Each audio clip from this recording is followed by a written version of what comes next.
Hello students, welcome to my channel Learn Physics with Aarti. Friends, we have started our 8th class physics part, chapter 11, force and pressure. We have completed 11.4, a force can change the state of motion, and 11.5, force can change the shape of an object. So now let's jump into the next topic, that is contact forces. Before that, I want to inform you that there are two types of forces. One is contact forces and another one is non-contact forces. Under contact forces, we have muscular force and friction. There are some other forces also, but here in this book they have given only two forces, muscular and friction. So now let's start muscular force. Can you push or lift a book lying on a table without touching it? उसने हमें question पूछा है कि can you push और lift a book lying on A table without touching it? बिना touch किए या push किए या फिर लिफ्ट किए तुम बुक को उठा सकते हो क्या? Can you lift a bucket of water without holding it? Bucket को बिना पकड़े क्या तुम उसको उठा सकते हो? Generally to apply a force on an object your body has to be in contact with the object. So जब हम अप्लाई करने के लिए फोर्स को अप्लाई करने के लिए ऑब्जेक्ट पर तुम्हारे बॉडी को उस ऑब्जेक्ट के साथ कांटेक्ट बनाना पड़ेगा, नहीं तो तुम वो फोर्स अप्लाई नहीं कर सकते. ठीक है. द कॉन्टैक्ट में also be with the help of a stick और ए पीस ऑफ रोप. तो स्टिक से वो जो कॉन्टैक्ट है वो स्टिक से भी हो सकता है या फिर पीस ऑफ रोप से भी हो सकता है. When we push an object like a school bag और lift a bucket of water, where does the force come from?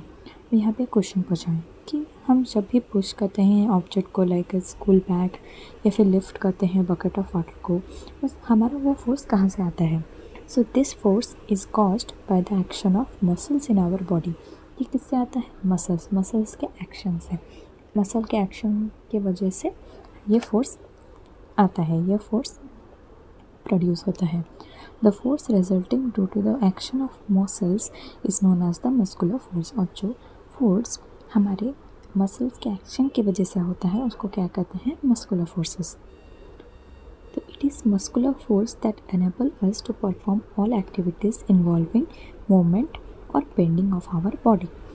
हम जो भी मूवमेंट कर रहे हैं या भी बेंड कर रहे हैं हमारा बॉडी को, वो सब किसकी वजह से है? मस्कुलर फोर्सेस की वजह से. In class 7 you have learn that in the process of digestion the food gets pushed through the alimentary canal. तो हमने क्लास 7 में पढ़ा था कि जो भी प्रोसेस डाइजेशन में जो भी प्रोसेस होता है वो जो फूड होता है वो पुश होता है through the alimentary canal. Could be a muscular force that does it. तो ये मस्कुलर फोर्स हो सकता है कि जो ये हैपनिंग मतलब जिसकी वजह से पुश होता है फूड प्रोसेस में.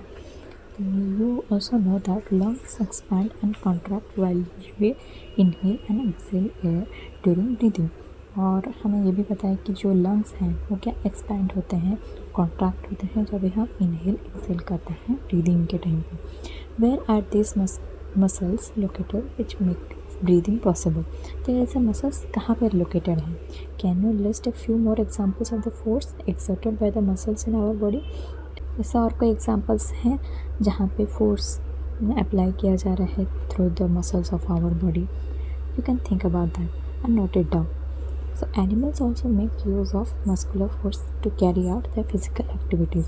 एनिमल्स भी यूज़ करते हैं मस्कुलर फोर्सेस को to carry out physical activities को कैरी आउट करने के लिए और other task. Animals like bullocks, horses, donkeys and camels are used to perform various tasks for us. Animals क्या कर एनिमल्स जैसे बुलक्स हैं, हॉर्सेस हैं, डोंकीज़ हैं, एनिमल्स कैमल्स हैं, वो क्या करते हैं? वेरियस एक्टिविटीज़ परफॉर्म करते हैं हमारे लिए. जैसे कि एक जगह से दूसरी जगह बुलक काट जाता है, बहुत सारे सामान लाद के, डोंकी बहुत सारे सामान लाद के पहाड़ों पे ट्रैवल करता है. In performing this task, they use muscular force. Figure 11.9. Muscular force of animals is used to carry out many difficult tasks. बहुत सारे डिफ़िकल्ट टास्क जैसे कि इतने सारे सामान को लाद के बुलक कार्ट में लिया जा रहा है, ये अकेला इंसान नहीं कर पाता. ठीक है. तो ये डिफ़िकल्ट टास्क हो गया तो एनिमल्स क्या करते हैं, अपने मस्कुलर फोर्स अप्लाई करके इन सारे सामान को कैरी करके ले जाते हैं। Since muscular force can be applied only when it is in contact with an object. अब मस्कुलर फोर्स कब अप्लाई हो सकता है, जब हम ऑब्जेक्ट के साथ कॉन्टैक्ट में हों। So it is also called a contact force, इसलिए मस्कुलर फोर्स भी क्या है, ये कॉन्टैक्ट फोर्स है। And there are other type of contact forces, दूसरे टाइप्स ऑफ कॉन्टैक्ट फोर्सेस भी है। So let us find out. यहाँ पे दूसरे टाइप का कॉन्टैक्ट फोर्स को हमें क्या दिया गया है, friction. So let's start the friction part. Recall some of your experiences. A ball rolling along the ground gradually slows down and finally comes to rest. तो बॉल क्या है, रोल कर रहा है। जब तक हम उसको फोर्स नहीं डालेंगे उसका स्पीड इंक्रीज नहीं होगा, और जब हमने फोर्स डालना बंद कर दिया तो क्या करेगा, gradually slows down and finally comes to rest. When we stop pedaling a bicycle, it gradually slows down and finally comes to a stop. जैसे हम बाइसाइकिल तो हम सब ने चलाया होगा, तो हम जब पेडल मारना बंद कर देते हैं तो क्या होता है, धीरे धीरे वो बंद हो रुक जाता है. ए कार और a scooter also comes to rest once its engine is switched off. Car और स्कूटर जो होता है वो क्या होता है, रेस्ट पे आ जाता है. जब उसका इंजन हम बंद कर देते हैं वो भी क्या होता है, slowly gradually comes slows down and finally comes to rest. Similarly, a boat comes to rest if we stop rowing it. Boat भी क्या होता है, रेस्ट पे आ जाता है अगर हमने रोइंग बंद कर दिया. Can you add some more example such experiences? In all these situations no force appears to be acting on the objects. अब इस सारे सिचुएशन पे हमें तो कहीं भी हमने फोर्स अप्लाई तो किया नहीं है, ठीक है, मतलब दिख तो नहीं रहा है कि कोई फोर्स अप्लाई हो रहा है ऑब्जेक्ट के ऊपर. Yet there speed gradually decreases, फिर भी उनका स्पीड क्या हो रहा है, डिक्रीज होता जा रहा है. And they come to rest after some time, और वो क्या होता है, रेस्ट पे आ जाता है. लेकिन हमने क्या पढ़ा है कि जब तक कोई फोर्स अप्लाई नहीं किया जाता तब तक बॉडी रेस्ट पे या फिर अपना स्टेट ऑफ मोशन चेंज नहीं करेगा. तो क्या हो रहा है यहाँ पे, what cause a change in the state of motion. The state of motion में किस वजह से चेंज आ रहा है स्टेट ऑफ मोशन में. Can some force be acting on them. तो ऐसा हो सकता है कि कोई फोर्स अप्लाई हो रहा है. Can you guess the direction in which the force must be acting in each case. तो हर केस में तुम बता सकते हो कि ये जो केसेस हमने देखा है तो उन सब में फोर्स किस डायरेक्शन में एक्ट हो रहा है, बता सकते हो. The force responsible for changing the state of motion of objects in all these examples is the force of friction. तो यहाँ पे कौन आया, फ्रिक्शन आया. तो फोर्स क्या, जो फोर्स लग रहा है वो क्या है, फ्रिक्शन है. The force responsible for changing the state of motion of objects in all these examples is the force of friction. तो यहाँ पे हमें क्या पता चला कि फोर्स ऑफ फ्रिक्शन ही है जिसकी वजह से हमारे जो state of motion of objects वो क्या हो रहा है, चेंज हो रहा है. सो it is the force of friction between the surface of the ball and the ground that brings the moving ball to rest. तो ये फोर्स ही है, ये फोर्स ऑफ फ्रिक्शन ही है जिसके वजह से बॉल सरफेस जो कि कहाँ पे लग रहा है, सरफेस ऑफ द बॉल और ग्राउंड के बीच में, जो कि क्या रहा है, बॉल को रेस्ट पे ला रहा है. तो ये बॉल है, ठीक है, और ये ग्राउंड है. ग्राउंड और बॉल के बीच में ये क्या है, मोशन है बॉल का, और फोर्स ऑफ फ्रिक्शन या इस तरह उसके ऑपोजिट डायरेक्शन में लग रहा है जिसकी वजह से बॉल क्या हो रहा है, रेस्ट पे आ जा रहा है. Similarly friction between water and the boat brings it to a stop once you stop rowing. तो क्या होता है, फ्रिक्शन किसके बीच में, बोट और वाटर के बीच में जो है उसी की वजह से बोट क्या होता है, स्टॉप हो जाता है जब हम रोइंग स्टॉप कर देते हैं. The force of friction always acts on all the moving objects and its direction is always opposite to the direction of motion. तो हमें क्या पता चला, जो फोर्स है, फोर्स ऑफ फ्रिक्शन है, always acts on all moving object, moving सारे moving object में अप्लाई कर रहे हैं, और इसका डायरेक्शन क्या है, opposite to the moving, opposite to the direction of the motion. Opposite क्या है, डायरेक्शन ऑफ मोशन के ऑपोजिट वो अप्लाई होता है force of friction. Since the force of friction arises due to contact between surfaces. तो क्या force of friction किसकी वजह से आता है, कॉन्टैक्ट की वजह से, सरफेसेस के कॉन्टैक्ट की वजह से ऑब्जेक्ट का. It is also example of contact force. So ये भी एक एग्जांपल है कॉन्ट्रैक्ट फोर्स का। You will learn more about this force in chapter 12। ठीक है, चैप्टर 12 में तुम इसके बारे में और पढ़ोगे। You may be wondering whether it is essential for the agent applying a force on an object to be always in contact with it। ठीक है, अभी तक जितना भी हमने फोर्सेस पढ़ा, मस्कुलर फोर्सेस हो कि फ्रिक्शन फोर्स ऑफ फ्रिक्शन हो, ये किसकी वजह से है? कांटेक्ट की वजह से। ऐसे भी कोई फोर्स हैं जिनमें कांटेक्ट की ज़रूरत नहीं है? Late us find out. Okay, so let us find out those forces where contact is not required. So those forces are known as non-contact forces. 11.7. So first example we have magnetic force. So let's now learn more about magnetic force through an activity 11.6. Take a pair of bar magnets. तो bar magnet तुमने सबने देखा होगा how it is. This is bar magnet. One side we have south pole, one side we have north pole, one side we have south pole. So this is known as a bar magnet. Okay, so take a pair of bar magnet, place the longer side of one of the magnets over 3 round shaped pencils of or wooden rollers as shown in figure 11.10. तो यहाँ पे एक bar magnet they रखा है जिसको बोला है कि हमें जो लॉन्गर साइड है, ठीक है, उसको क्या करना है? One of the magnets place the longer side of one of the magnets over 3 round shaped pencils और वुडन रूलर्स। तो ये यहाँ पे 3 पेंसिल है, उसके ऊपर क्या करो? रख दो। ठीक है, प्लेस करो। Now bring one end of other magnet near the end of the magnet placed on the rollers. अब क्या करो? एक दूसरा मैग्नेट लाओ और उसको जो मैग्नेट रोलर के ऊपर रखा है उसके सामने दिखाओ, जैसे कि ये वाला फर्स्ट वाला फिगर जो दे रखा है इसके जैसे करो। Next observe what happens. ठीक है, ऑब्जर्व करो without touch. Make sure that the 2 magnets do not touch each other. अब ये क्या तुम श्योरिटी रखना कि जो दोनों मैग्नेट है वो एक दूसरे को टच ना करें। ऑब्जर्व व्हाट हैपन्स, ऑब्जर्व करना क्या होता है। Next bring the other and of the magnet near the same and of the magnet placed on the rollers. अब क्या करना कि जो ब्लू पार्ट है, ठीक है, पहले क्या था? ब्लू पार्ट को रेड पार्ट की तरफ मूव करना था, उसके बाद अब ब्लू पार्ट को ब्लू पार्ट की तरफ हमें रखना है, उसके तरफ मुँह करके रखना है। Note what happens to the magnet placed on the rollers every time another magnet is brought near it. ठीक है, तो नोट करना कि क्या होता है जब भी जो रोलर के ऊपर जो मैग्नेट है और दूसरा मैग्नेट को हम जब पास लाते हैं तो क्या होता है दूसरे मैग्नेट के ऊपर इफेक्ट।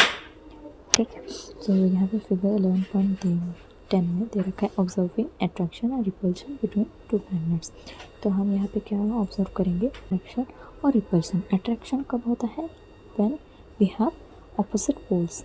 जब यहाँ पे नॉर्थ है और ये साउथ है। ठीक है, अब जब यहाँ पे नॉर्थ होगा और साउथ होगा तो क्या होगा? ये मैग्नेट अट्रैक्ट करेंगे। और जब यहाँ पे ये नॉर्थ है और ये साउथ है और दूसरा मैग्नेट है ये साउथ है और ये नॉर्थ है, तब क्या होगा? ये रिपल्सन होगा। तो मतलब जब भी सेम पोल्स होते हैं, सेम पोल्स दोनों पास आते हैं तो वो रिपल्सन करते हैं, ऑपोजिट पोल्स अट्रैक्ट करते हैं।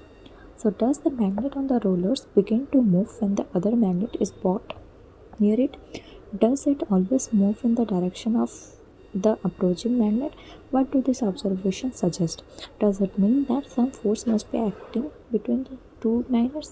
तो फोर्स, तो जो भी तुमने ऑब्जर्वेशन नोट किया उससे ये पता चल रहा है कि कुछ फोर्स एक्ट हो रहे हैं between the 2 magnets. You have learned in class 6 that like poles of 2 magnets repel each other and unlike poles attract each other. तो हमने ये 6th क्लास में पढ़ा है कि जो लाइक पोल्स हैं, सेम पोल्स हैं, नॉर्थ नॉर्थ साउथ, ये दोनों क्या करेंगे? रिपेल करते हैं। और अनलाइक पोल्स जो हैं, अनलाइक पोल्स मतलब नॉर्थ साउथ नॉर्थ, ये क्या है? अनलाइक पोल्स हैं। ये क्या करेंगे? अट्रैक्ट करेंगे। अट्रैक्शन और repulsion between objects can also be seen as another form of pull और पुश। तो ये क्या है? जो अट्रैक्शन है या फिर रिपल्सन। अट्रैक्शन में क्या हो रहा है? हम पुल कर रहे हैं, रिपल्शन में हम पुश कर रहे हैं। तो ये बिटवीन द ऑब्जेक्ट, जो इन दोनों के ऑब्जेक्ट मैग्नेट के बीच में जो अट्रैक्शन और रिपल्शन हुआ है, इसको हम किस फॉर्म में देख सकते हैं? पुश और पुल के फॉर्म में देख सकते हैं। Do you have to bring the magnets in contact for observing the force between them? तो फोर्स को, ये जो पुश पुल के जो पुश और पुल है, फॉर्म ऑफ फोर्स है, उसको देखने के लिए क्या तुम्हें कॉन्टैक्ट में लाना पड़ रहा है दोनों मैग्नेट को? A magnet can exert a force on another magnet without being in contact with it. तो हमें यह पता चला कि without contact, a magnet can exert a force on another magnet. The force exerted by a magnet is an example of a non-contact force. जो भी force exert कर रहा है by a magnet, वो क्या है? एक non-contact force है, that is a magnetic force. Similarly, the force exerted by a magnet on a piece of iron is also a non-contact force. ठीक है, तो क्या है? जब भी फोर्स अप्लाई किया जा रहा है मैग्नेट के द्वारा on a piece of iron, ठीक है, वो भी क्या है? एक नॉन कॉन्टैक्ट फोर्स है। So now let's see how one magnet can exert a force on another magnet through an animated form. Here, like force attracting each other and unlike force repelling each other. So we discussed non-contact force, magnetic force. Now let's see another example of non-contact force, that is electrostatic force through an activity. 11.7. Take a plastic straw and cut it into nearly 2 equal pieces. Suspend one of the piece through the edge of a table with the help of a piece of thread in figure 11.11. क्या करो? एक straw लो, उसको 2 equal pieces में cut कर दो। एक straw को क्या करो? टेबल के एंड में उसको हैंग कर दो, जैसे कि 11.11 में दिखा रखा है, फिगर 11.11 में। ठीक है, ना hold the other piece of the straw in your hand and rub its free end with a sheet of paper. तो क्या करो? अब जो भी अदर पीस है उसको क्या करो? रब करो, उसको पेपर के थ्रू से रब करो and bring the rubbed and of the straw near the suspender straw. अब क्या, जिस जो एंड को तुमने रब किया था उस एंड को दूसरे स्ट्रॉ, जो सस्पेंडर स्ट्रॉ है, उसके पास ले आओ। Make sure that the 2 pieces do not touch each other but do you observe. तो ये श्योरिटी रखना कि जो 2 पीसेस हैं वो एक दूसरे को टच ना करें। तो अब क्या, इस एक्टिविटी को करने के बाद व्हाट डू यू ऑब्जर्व, तुमने क्या ऑब्जर्व किया? Next, rub the free end of the suspended piece of straw with a sheet of paper. फिर क्या करो? जो भी सस्पेंडेड पीस ऑफ स्ट्रॉ है उसको रब करो। Again bring the piece of straw that was rubbed earlier with the paper near the free end of the suspended straw. अब जो हमने रब किया था उसको अब इस रब्ड सस्पेंडेड स्ट्रॉ के पास ले आओ। What do you observe now? अब तुम क्या ऑब्जर्व करते हो? So let's see here.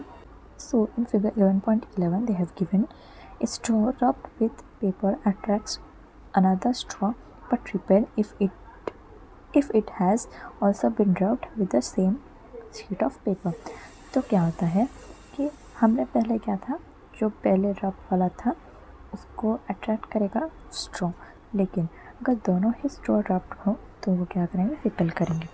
A straw is used to have acquired electrostatic charge after it has been rubbed with a sheet of paper. तो ये कहा जाता है कि इलेक्ट्रोस्टैटिक चार्ज क्या है, वो स्ट्रॉ एक्वायर कर लेता है जब उसको हम शीट ऑफ पेपर से रब करते हैं। Such straw is an example of a charge body. तो इस टाइप का स्ट्रॉ क्या है? ये एक चार्ज बॉडी का एग्जाम्पल है। The force exerted by a charged body on another charged body or uncharged body is known as electrostatic force. जो भी फोर्स एक्सर्ट कर रहा है एक charge body on another charge और अनचार्ज, वो बॉडी, दूसरा बॉडी क्या होना चाहिए? चार्ज भी हो सकता है, अनचार्ज भी हो सकता है, उसको क्या कहते हैं? Electrostatic force. This force comes into play even when the bodies are not in contact. तो ये फोर्स जो है वो अगर बॉडी कॉन्टैक्ट में ना हो तब भी अप्लाई हो सकता है। The electrostatic force therefore is another example of non-contact force. तो इसलिए अब इसको, इस फोर्स के लिए कॉन्टैक्ट की ज़रूरत नहीं है, तो ये क्या हो गया? एक एग्जाम्पल हो गया of a non contact force. You will learn more about electric charges in chapter 15। तो इलेक्ट्रिक चार्जेस के बारे में हम लेटर ऑन पढ़ेंगे चैप्टर 15 में। Now let us see how electrostatic force applies on an object through a GF and an animated form. Here there is repulsion between like charges and attraction between unlike charges. So now let's start our next example of a non-contact force, that is gravitational force. You know that a coin or a pen falls to the ground when it slips off your hand. ठीक है, हम सब जानते हैं कि जब भी कोई चीज़ हम ऊपर से डालते हैं वो नीचे ही आती है, नीचे ही ग्राउंड की तरफ फॉल करती है. Leaves, fruits all fall to the ground when they get detached from the plant. ठीक है, लीव्स हो, फ्रूट्स हो, जो भी हो, वो क्या होता है, ग्राउंड की तरफ आता है जब भी वो प्लांट से टूट के गिरता है. Have you ever wondered why it is so? तुमने कभी सोचा है ये कि ये सब क्यों होता है? When the coin is held in your hand it is at rest. ठीक है, जब भी हमने कॉइन को पकड़ा है तो क्या है, उसका स्टेट ऑफ मोशन क्या है, रेस्ट पे है. As soon as it is released it begins to move downwards. और जब भी हमने उसे छोड़ दिया, ठीक है, वो क्या होता है, नीचे की तरफ मूव करने लगता है. It is clear that the state of motion of the coin undergoes A change. अब क्या हुआ, जैसे ही हमने छोड़ दिया, रिलीज़ कर दिया, state of motion of the coin क्या होता है, चेंज होता है. Can this happen without a force acting on it? तो ये change of motion, state of motion change हो सकता है क्या without force acting on it? Which is this force? अब ये फोर्स क्या है, क्योंकि अब चेंज तो आ रहा है स्टेट ऑफ मोशन में, इसका मतलब कोई फोर्स अप्लाई हो रहा है, लेकिन अब ये फोर्स है क्या? ऑब्जेक्ट्स और things fall toward the earth because it pools them. अब जो भी ऑब्जेक्ट्स है, थिंग्स है, वो क्या होता है, अर्थ की तरफ ही अट्रैक्ट क्यों होता है, क्योंकि अर्थ क्या करता है, इसको पुल करता है. So this force is called the force of gravity. तो ये फोर्स क्या है, फोर्स ऑफ ग्रेविटी है, और just gravity. So this is an attractive force. अब ये ऑब्जेक्ट को अपने तरफ अट्रैक्ट करता है, इसलिए इसको क्या कहते हैं, attractive force. The force of gravity acts on all object. अब जो फोर्स ऑफ ग्रेविटी यूनिवर्सल है, तो ये क्या करता है, हर ऑब्जेक्ट के ऊपर लगता है. The force of gravity acts on all of us. अब जो फोर्स ऑफ ग्रेविटी है वो हम सबके ऊपर लगता है. The time without our being aware of it. अब ये तब से लग रहा है जब से हम इसके बारे में पता भी नहीं था. Water begins to flow towards the ground as soon as we open a tap.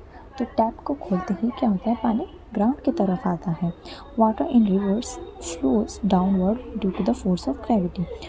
तो फिर जो वाटर है रिवर पे, वो क्या होता है, डाउनवर्ड ही फ्लो करता है. क्यों? Due to the force of gravity. So gravity is not a property of the earth alone. तो ग्रेविटी क्या है, बस अर्थ का ही एक प्रॉपर्टी नहीं है. In fact every object in the universe, हर एक ऑब्जेक्ट का, यूनिवर्स में हर एक ऑब्जेक्ट का, वेदर इट्स स्मॉल और लार्ज,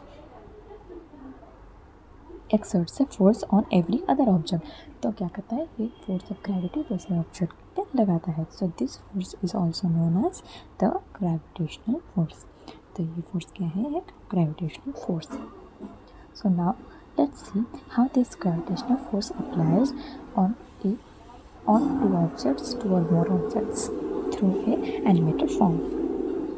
यहाँ पे एप्पल पेड़ से टूट के नीचे की तरफ ही आता है, और बॉल जब भी छोड़ा जाता है वो नीचे. So today in this lecture we learn about types of forces. There are two types of forces. One is contact forces and another one is non-contact forces. Under contact forces, we came to know about two types of forces. One is muscular forces. Next, we learn about non-contact forces and few of its examples. One is magnetic force, in which we came to know that like poles of two magnets repel each other, which is a push form of force, and unlike poles attract each other, which is a pull form of force. So that's why the force exerted by a magnet is also an example of non-contact force. Then we came to know about electrostatic force, where the force is exerted by a charged body on another charged or uncharged body is known as electrostatic force, where contact is not necessary. Then is gravitational force. The gravitational force is applied in between two or more bodies, and the gravitational force is always an attractive force, and here contact is not necessary. Till now we came to know about all the form of forces, then types of forces, then nature of force. So here we complete our force part. So in the next lecture we will start 11.8, that is pressure. So thank you very much for watching this video. Let's meet in the next lecture. Thank you.